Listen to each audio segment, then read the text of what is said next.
call it the Edinburgh of the South. But unlike the castles of Scotland, this ruin isn't visited by thousands of tourists a year. Yeah, it was just a big playground in the mid-70s for all the local kids. Because despite being New Zealand's only castle ruin, this former mayor's mansion has never been promoted to visitors. And it was pretty well hidden in those days by pine plantation all around there, so only the local kids knew how to get here. We'd climb up the cliffs from St Clair or... Your own private castle then, really? Yeah, it kind of was, yeah. But now, as grown-ups, the locals that once hid in the dungeon are seeking to open the site to everyone. How much work needs to be done now to actually make it really safe for people to come through?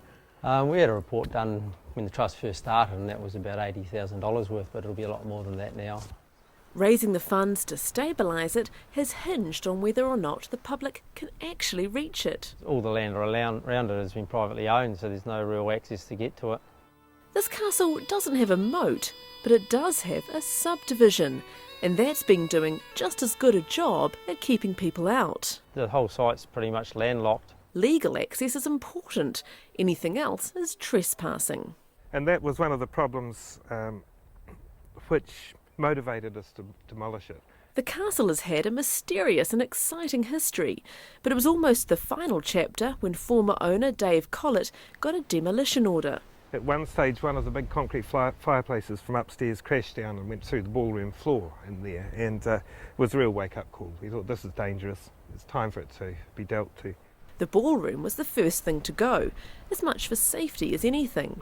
But that's when Stephen de Graaf and other concerned Dunedinites stepped in to save their castle.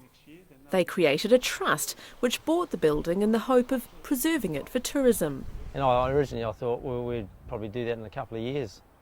And 12 years later, we're still trying to do that. Stopping the castle being demolished was probably the easiest part. Now, finally, the Dunedin City Council has come to the rescue. It's bought a plot of land in the subdivision and will allow it to be used for access.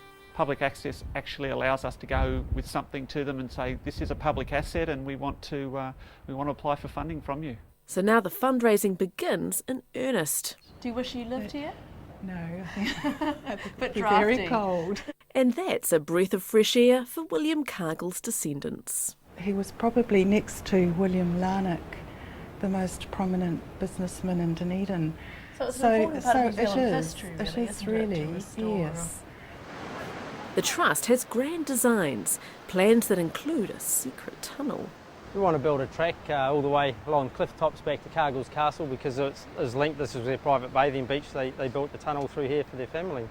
So it's all part of the whole Cargill story? Yeah, it's all part of the story. Carved into the nearby cliff tops, the Cargill family had the tunnel made so they could access a private beach. It's all very famous five. But getting the castle safe and sound must come first. Not everyone's convinced. I'm pretty much of the opinion that I agree with the engineers who looked at it for me. It's very difficult for me to see how this can be stabilised. I think if you compare to overseas in the UK and even Port Arthur in Tasmania, buildings of very similar nature to this have been stabilised and have been open to the public.